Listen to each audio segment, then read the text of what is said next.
ഞാൻ ശരിക്കും വേട്ടക്കാരനാണ്.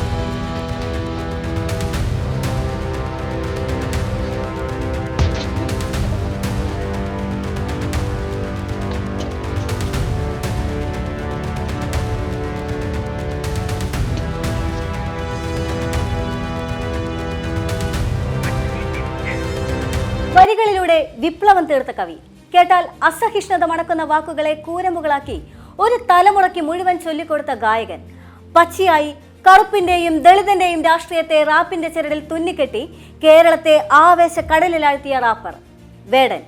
വരികളിലൂടെ വേട്ടയാടുന്നവൻ.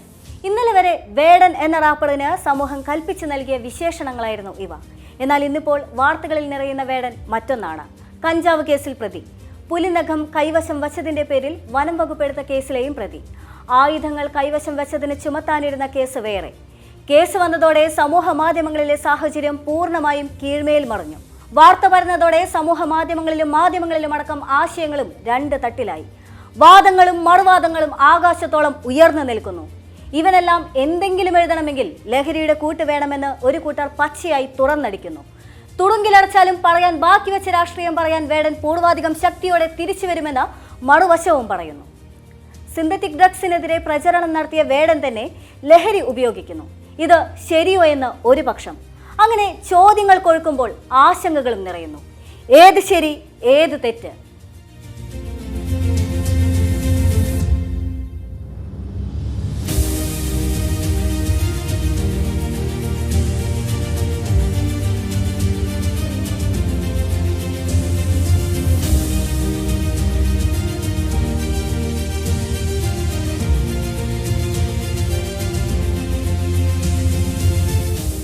കേരളത്തിലെ നിയമവ്യവസ്ഥയിൽ കഞ്ചാവ് പോലുള്ള ലഹരി പദാർത്ഥങ്ങൾ ഉപയോഗിക്കുന്നതിന് വിലക്കുള്ളതാണ്. പ്രത്യേകിച്ചും ജനങ്ങളെ സ്വാധീനിക്കാൻ ശേഷിയുള്ളവരാകുമ്പോൾ അതിന് തീവ്രത കൂടും. ആരും സിന്തറ്റിക് ഡ്രഗ്സ് ഉപയോഗിക്കരുത് എന്നും അത് ചെകുത്താനാണെന്നും വേടൻ പറയുന്നു. നിരവധി മാതാപിതാക്കൾ തന്റെ അടുത്ത് വന്ന മക്കളെ പറഞ്ഞു മനസ്സിലാക്കണമെന്ന് പറഞ്ഞ് കരയുന്നുവെന്നും വേടൻ പറയുന്നു. നിങ്ങളുടെ ചേട്ടന്റെ സ്ഥാനത്ത് നിന്നാണ് ഇങ്ങനെ സംസാരിക്കുന്നതെന്നും വേടൻ പറയുന്നു. അതേസമയം ലഹരി ഉപയോഗിച്ചിരുന്നുവെന്ന് പരസ്യമായി സമ്മതിക്കുന്നുമുണ്ട് വേടൻ. വൈദ്യപരിശോധനയ്ക്ക് കൊണ്ടുപോകവേ മാധ്യമപ്രവർത്തകരുടെ ചോദ്യത്തിന് മറുപടി പറയവെയാണ് വേടൻ ലഹരി ഉപയോഗിച്ചെന്ന് സമ്മതിച്ചത്. പിടിച്ച കഞ്ചാവ് തന്റേതാണെന്ന് പറഞ്ഞ വേടൻ മറ്റു കാര്യങ്ങൾ പിന്നീട് പറയാമെന്നും വ്യക്തമാക്കുന്നുണ്ട്. പിടിയിലായ 9 പേരിൽ വേടനടക്കം 3 പേർക്കെതിരെ നേരത്തെ തന്നെ ലഹരി കേസുണ്ടെന്ന് പ്രതികൾ മൊഴി നൽകിയതായി പോലീസും വ്യക്തമാക്കുന്നു. കേസിൽ 2ാം പ്രതിയാണ് വേടൻ. കഞ്ചാവ് ഉപയോഗത്തിനിടെയാണ് വേടനടക്കം 9 പേർ പിടിയിലായതെന്ന് FIR-ൽ പരാമർശിക്കുന്നു. കഞ്ചാവ് കൈവശം വച്ചത് വിൽപ്പനയ്ക്കെന്നും FIR-ൽ സൂചിപ്പിക്കുന്നു. വാർത്തകൾക്ക് ദൈർഘ്യം കൂടുമ്പോഴും ആരാധകർ ഉന്നയിക്കുന്ന ഒരു ചോദ്യത്തിന് വളരെ പ്രസക്തി കൂടുകയാണ്. അദ്ദേഹത്തിന്റെ കഴിവുകളെ വിസ്മരിക്കേണ്ടതുണ്ടോ എന്ന്. ഒരുപക്ഷെ ഈ ചോദ്യം കേവലം ചോദ്യമായി തന്നെ അവശേഷിക്കുമായിരുന്നു ഇന്നലെ ചില മാധ്യമങ്ങൾ ചില അസഹിഷ്ണുതകൾ രേഖപ്പെടുത്താതിരുന്നുവെങ്കിൽ. ലഹരി ഉപയോഗം തെറ്റ്, ഒരു തലമുറയെ വഴിതെറ്റിക്കുന്ന ഒന്ന്, സമൂഹത്തെ കാർന്നു തിന്നുന്ന വിഷം. പക്ഷേ കറുത്ത രാഷ്ട്രീയത്തിന്റെ തീച്ചുളയിൽ ചുട്ടെടുത്ത ഒരു വരി, ആ വരിയുടെ രാഷ്ട്രീയം മാധ്യമങ്ങളും സമൂഹ മാധ്യമങ്ങളും ഒരുപോലെ ചർച്ച ചെയ്തതാണ്. വിയർപ്പ് തുന്നിയിട്ട കുപ്പായം, അതിൽ നിറങ്ങളൊന്നുമില്ല കട്ടായം. തീവ്രമായ ഈ രാഷ്ട്രീയത്തെ, ഈ ആശയത്തെ കേവലം കഞ്ചാവ് തുന്നിയിട്ട കുപ്പായമെന്ന് ഒരു പ്രമുഖ മാധ്യമം ആക്ഷേപിക്കുന്നതിന് പിന്നിലെ ധാർമ്മികത എന്താണ്? എങ്ങനെയാണ് കേരളത്തിലെ നമ്പർ 1 മാധ്യമത്തിന് കേവലമായ അസഹിഷ്ണുതയുടെ കുപ്പായമണിയാൻ സാധിക്കുന്നത്?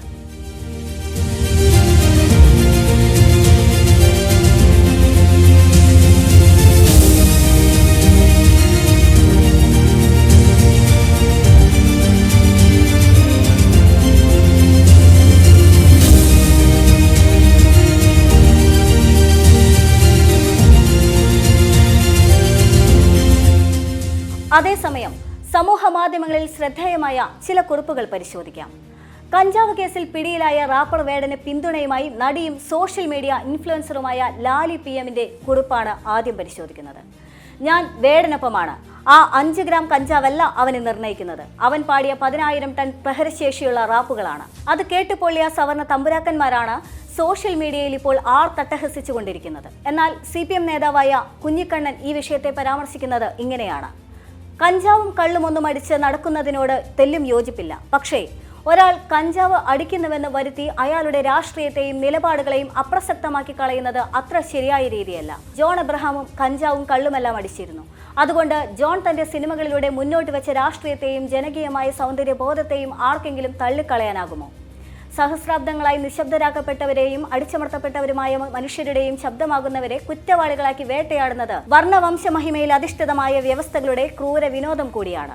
കറുത്തവരെ മയക്കുമരുന്നിന്റെ പേരിൽ വംശീയമായി വേട്ടയാടുന്ന അമേരിക്കൻ ഭീകരതയെക്കുറിച്ച് സാഷ അബ്രാംസ്കിന്റെ തന്റെ അമേരിക്കൻ ജയിൽ ഇൻഡസ്ട്രിയൽ കോംപ്ലക്സിനെ കുറിച്ചുള്ള ഒരു ലേഖനത്തിൽ പ്രതിപാദിക്കുന്നുണ്ട്. കഞ്ചാവും ലഹരി വസ്തുക്കളും സൂക്ഷിക്കുന്നതും ഉപയോഗിക്കുന്നതും നിയമവിരുദ്ധമാണ്.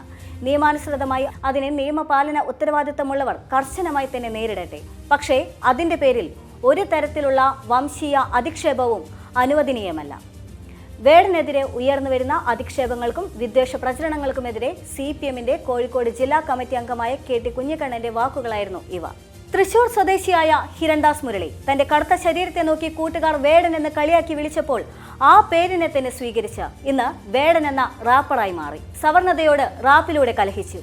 കരുത്തുള്ള ഭാഷ, രാഷ്ട്രീയം മാത്രം നിറഞ്ഞ വരികൾ. തൃശൂരിലെ റെയിൽവേ കോളനിയിൽ വിവേചനം നേരിട്ട ചെറുപ്പം. വോയിസ് ഓഫ് വോയിസ്ലെസ് ആയിരുന്നു ആദ്യത്തെ റാപ്പ്. ഭൂമിയുടെ രാഷ്ട്രീയം നാട് മുഴുവൻ നടന്നു പാടി. ഞാൻ പാണനല്ല, പറയനല്ല, പുലയനല്ല, നീ തമ്പുരാനുമല്ല എന്ന് മുഖത്ത് നോക്കി പറയാൻ ആർജവം കാണിച്ച വരികൾ. രോഷം കൊള്ളിക്കുന്ന ജാതിയുടെ രാഷ്ട്രീയം. ഇതുപോലെ തീതുപ്പും വരികളിലൂടെ ശബ്ദമില്ലാത്തവരുടെ ശബ്ദമായി മാറിയ വേടന്റെ രാഷ്ട്രീയത്തിലെ പതിര് തിരയുന്നവരോട് കയർക്കാൻ നേര് തിരയുകയാണ് ആരാധകർ.